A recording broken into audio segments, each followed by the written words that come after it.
Matagal nang pinagnanakawan si Stella ng kanyang asawa. Salamat dito. Pero sana, ito na ang huling pakikialam mo sa anak ko. Wala akong pakialam kung magalit yung kaibigan. Isasama ko na yung mga anak ko. Bakit ginawa ni Kevin yung mga bata? Ano? Minahal ka naman ng anak ko, pero niloko mo siya. Inaamin ko po nagkamali ako kay Stella. Ninakawan ako ng anak niyo. Enough with your accusations! Bakit ka iniwan ni Kevin? Dahil wala kang kwentang ina, wala kang kwentang asawa. Itatama ko lahat ng mali ko po kay Stella. Huwag na po ako papatayin. Tuparin mo lang pangako mo. Dahil kung hindi, bibisitahin kita muli. Huwag niyong palalabasin na ako masama. Dahil alam naman natin na kaya kami naghiwalay dahil nang babae siya! Oo nga! Nang babae siya! Dahil ang napangasawa niya, walang kwentang babae!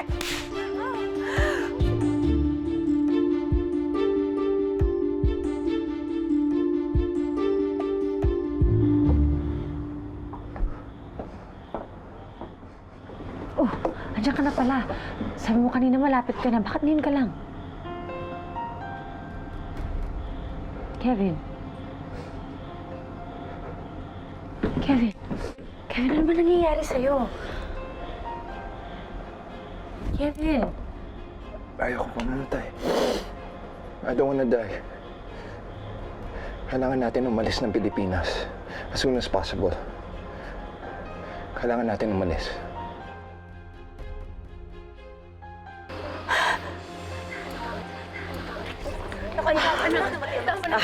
Isinakay na namin sa kotse mga bata. Hindi.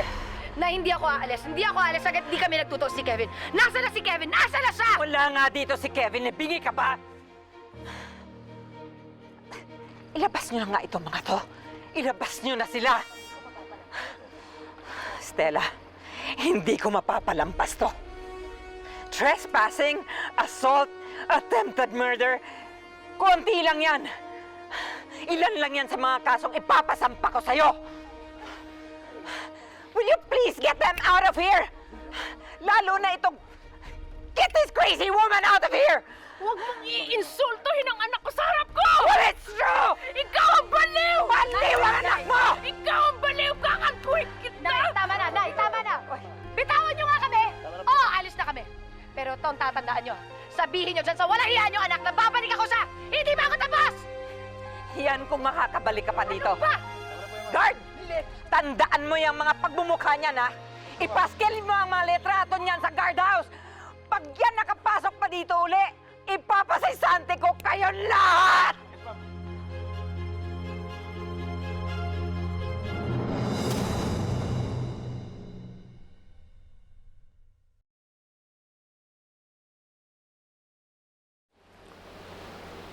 Gustong-gusto kong bawian ng buhay ang lalaking yan.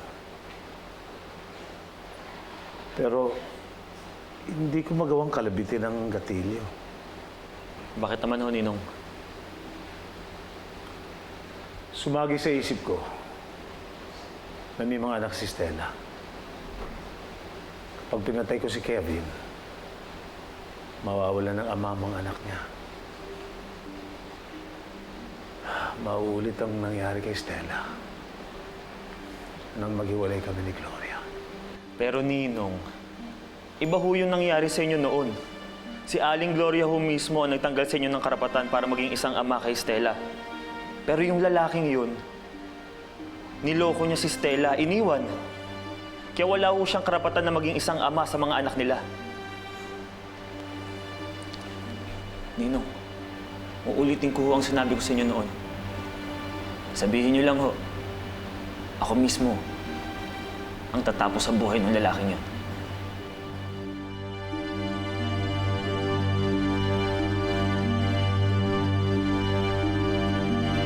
Mare, baka naman mamaya wala talaga dun si Kevin sa bahay nila. Paano naman mangyayari yun? Eh, birthday ng mama niya, imposibleng wala si Kevin doon. Eh malay mo, tinakasan ka talaga niya, no? Malay mo kung saan parte ng universe siya pumunta. Diba? Wala akong pakialam. Kahit saan lupalop pa siya ng mundo pumunta, hahanap at hahanapin ko siya dahil hindi ako papayag intangin niya yung pera na mana ko sa lola ko.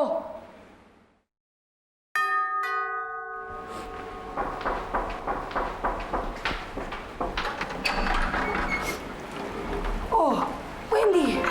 Ma'am Stella, pwede po bang dito na lang ako sa inyo magtrabaho? sinasabi na po kasi ako ni Mama Amanda eh. Kailangan po ng pamilya ko yung pera ipadadala ko sa kanila eh. Anak, oo naman, Wendy. Pwede ka dito. Thank you, Ma.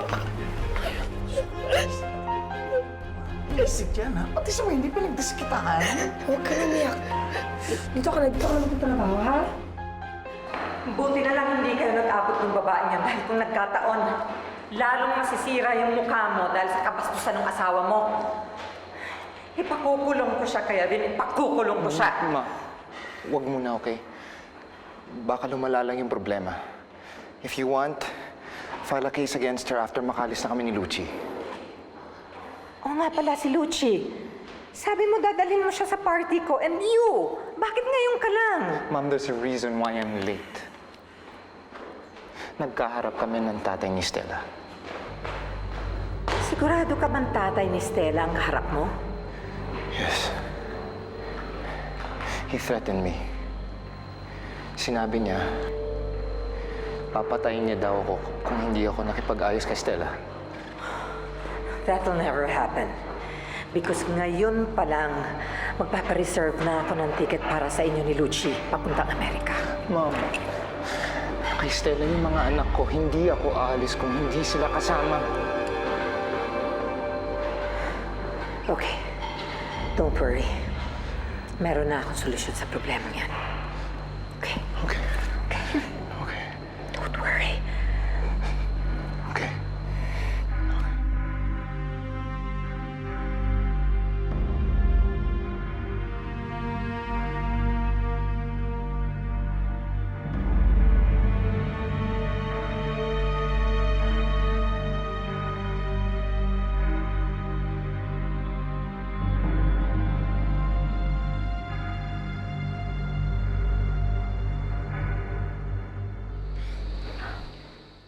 Wendy, gabi na. Magpahinga ka na. Hindi naman siguro mawawala yung mga bata sa tabi mo. Oo po, Stella. Natutuwa lang po kasi akong pagmasdan sila. Namiss ko rin po kasi yung mga bata eh. Sige, salamat. Ako na bahala sa kanila. Sige po.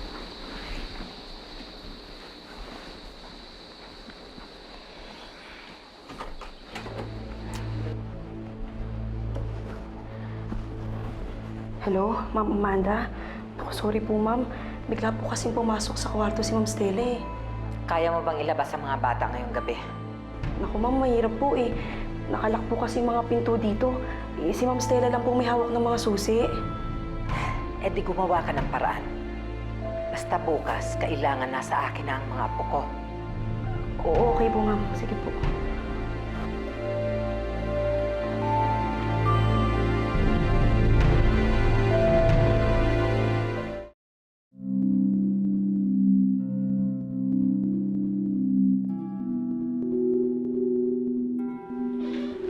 Oh, anak. Mami, para po sa inyo. Ang sweet naman ng baby ko. Eh, malayo pa birthday ko ah. Para saan to? Gift ko po yan sa inyo ni Daddy, Mami. Kaya po, request ko po, i-open niyo na lang po yan pagbati na po kayo ni Daddy. Anak. Please po, Mami. Halika nga dito. Sweet, sweet. Thank you. Welcome po.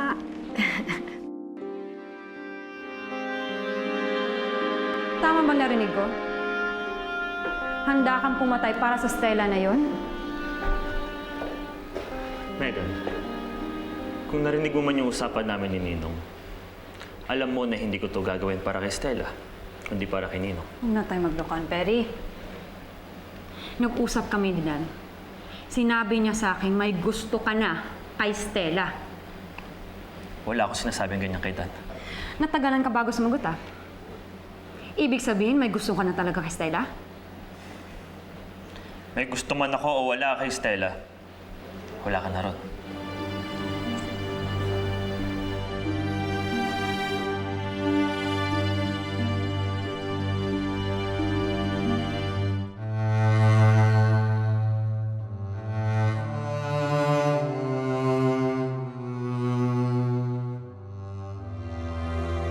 Meron akong townhouse near the airport. Kahit bukas pa ang flight nyo, I want the both of you to stay there para hindi kayo masundan ni Stella at nung tatay niyang kriminal. Thanks for helping us, tita. Thank me kapag nadala ko na sa inyo ang mga apo ko. Now go at siguraduhin yung walang makakasunod sa inyo. Thank you. Lucci, may I have a word with my son? Go ahead. Thanks, tita. Ano yan, ma? Nung sumugod dito si Stella, pinagsisigawan niya na ninakawan mo raw siya ng pera. Hindi naman totoo yun, di ba? Yung pera, ininvest mo sa business, right? Yes, ma'am. Good. Akala ko kasi nahawaan ka na ng pagiging dugong kriminal ni Stella. Now, go. Thank you.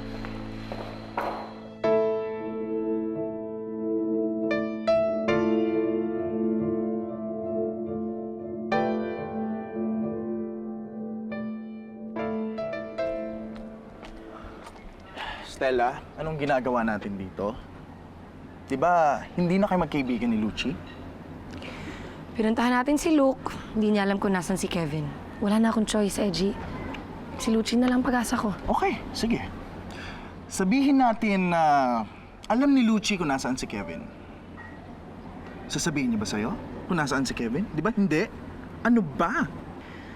Alam mo kasi, nung huli kami nagkausap ni Lucci, nakita ko talaga sa mukha niya na nagsisisi siya. Kaya, nakapag-desisyon na ako. Ibibigay ko sa kanya yung hinihingi niyang kapatawaran kapalit sa impormasyon kung nasan si Kevin. Ma'am Stella, kayo po pala. Magandang umaga po. Magandang umaga din, Loray. Nandyan ba si Lucci? Naku, ma'am, wala. Umalis na. Ganun? Importante lang kasi. Kailangan ko siya makausap eh. Alam mo ba kung saan siya nagpunta? Naku, ma'am, hindi po eh. Pero ma'am, yung asawa niyo po, baka alam niya po kung saan sila pumunta kasi si Sir Kevin po kanina ang kasama niya. Siya ang sumundo sa kanya kanina umaga.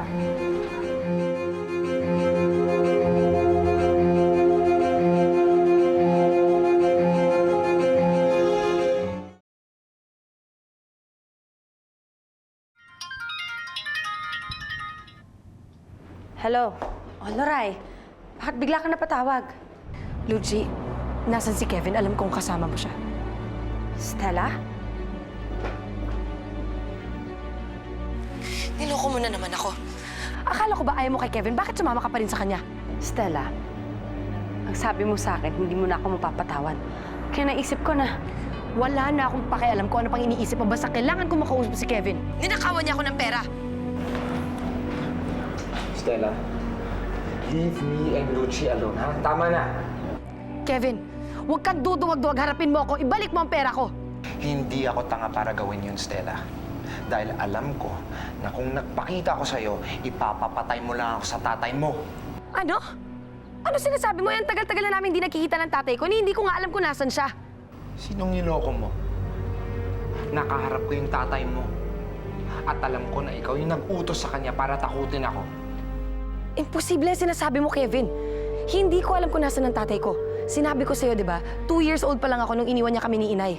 Kaya hindi ko alam kung nasan siya. Well, nagpakita siya sa akin. At muntik niya akong patayin. Ma'am, akin na po yung cellphone ko.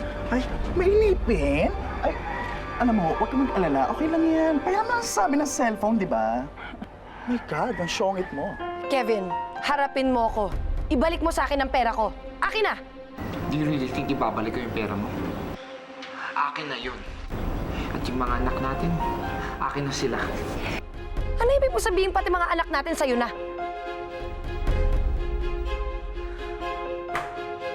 Kevin! Kevin! O Shelby, saan mo gusto mong magpasyal? Sa Rizal Park po. Oh, okay, Rizal Park. Ikaw naman, Miggy. Gusto mong kumain ng ice cream? Opo. Sige, kakain tayo ng ice cream, ha? Ma'am, parang naiwan ko po yatang nakasaksak yung plancha sa kwarto. Ganun ba? Sinara ko na yun eh. O sige. Ito yung susi, ha? Bumalik ka at isara mo. Sige. Ma'am, napakaraming susi po kasi nito eh. Baka hindi ko po maalala kung saan yung para sa may pinto at saka para po sa iba pang lock. O sige. Ako na lang ang babalik doon, ha? Hintayin niyo ako dito, ha? Bantayan mo yung mga bata. Apo, ma'am. Okay? See you later, ha?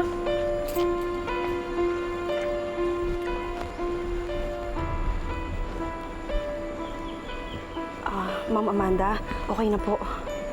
Sige po. Ano kaya makikita sa Rizal Park niya? Si Jose Rizal. Mamo! Lola? Why are you here po? Pinapasundo kayo ng daddy. Punta daw tayo sa park. Okay po. Ma'am, baka po magbalik na yung nanay ni Ma'am Stella. Sige na po, malis na po kayo. Okay, let's go. Let's race to the car. Dali! Bilis! 1, 2, 3, go, go, go, go, go, go!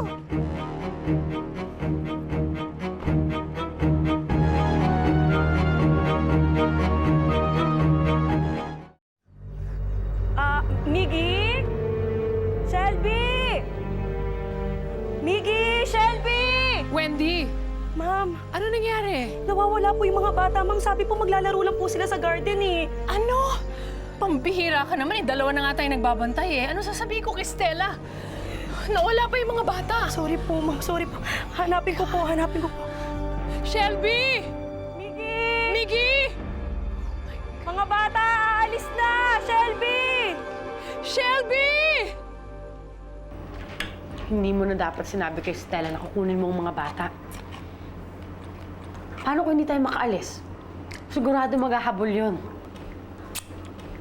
Han, relax ka lang. Bobo si Stella. Hindi niya maintindihan yung huli kong sinabi. Hindi, Kevin. Nagkamali ka ng pagkakakilala kay Stella. Matalino siya. Han, kung matalino siya, matagal niya na tayong nahuli. Yan, tumawag na yung mama, kasama na niya si Miggy at Shelby. Bukas ng gabi, nasa States na tayo. Kasama sila. Anak ko. So calm down. Okay? Eat. Akala ko ba, Mare, kaya pumunta sa'yo si Lucci para sabihin na wala na sila ni Kevin? Eh kung sumama siya kay Kevin, ibig sabihin... Kailangan pagluhod at pag-iyak sa akin ng babaeng yun.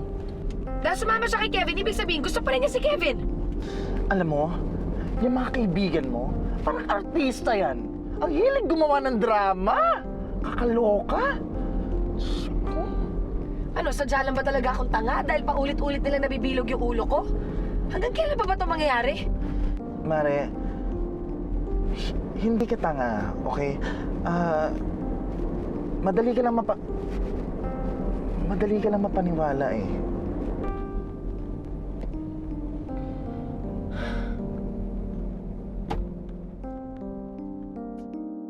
Ang bait niyo talaga, Mamu.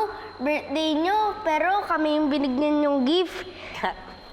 That's because love na kayo ng lola. Oh, ano, Shelby? Ayaw mo ba niyang binili ko para sa'yo? Like ko po. Pero Lola, bakit po wala pa si Daddy? Sabi niyo po, pupunta kaming park. Yes, you are. Alam niyo kung saan? Sa Disneyland theme park. Really, Mamu? Yes! That's abroad, Lola. Pero, teka lang, bakit po hindi natin kasama si Mami? Eh kasi, pag magkasama ang mami at daddy mo, nag-aaway lang sila eh. Bakit? Ayaw mo bang makasama daddy mo? Gusto po. Yun naman pala eh. Don't worry.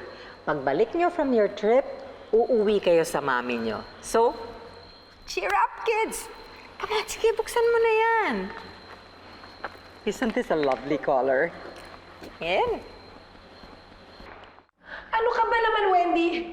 Alam mo na nga, minsan ang kinuha sa akin ni Kevin ang mga anak ko. Bakit mo pa sila pinabayaan? Bakit hindi mo tinutukan? Pasensya na po, ma'am. Sorry po talaga. Hindi ko naman po sinasadya. Hindi ko naman po akalaing mawawala sila sa garden. Naglalaro lang naman po sila doon. Ano hindi mo akalain? Dapat hindi mo sila pinabayaan. Yun ang nga lang ang trabaho mo, Wendy. Ano ba? Anak, tama na.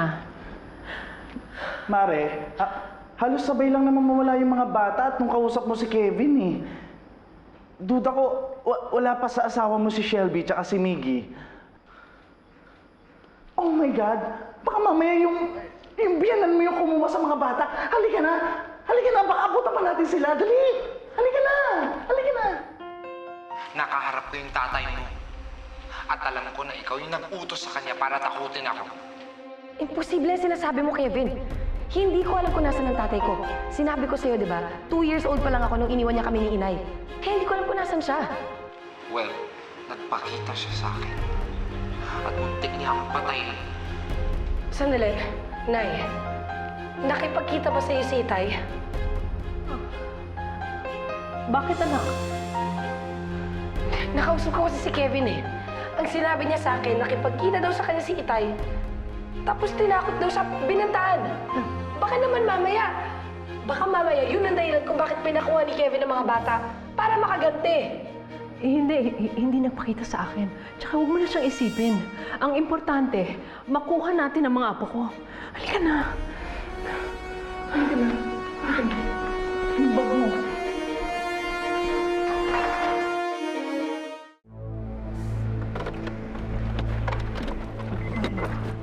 Bakit?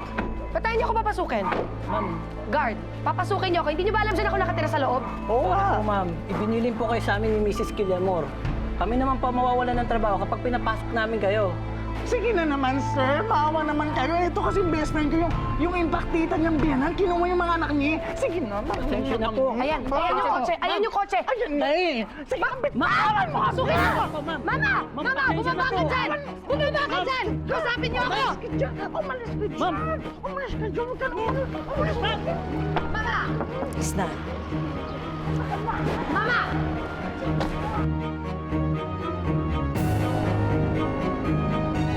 Ano siya? Papasukin niyo ako!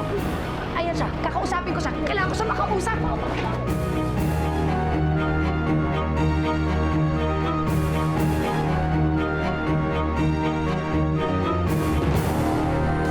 Ayoko na po sumama sa inyo.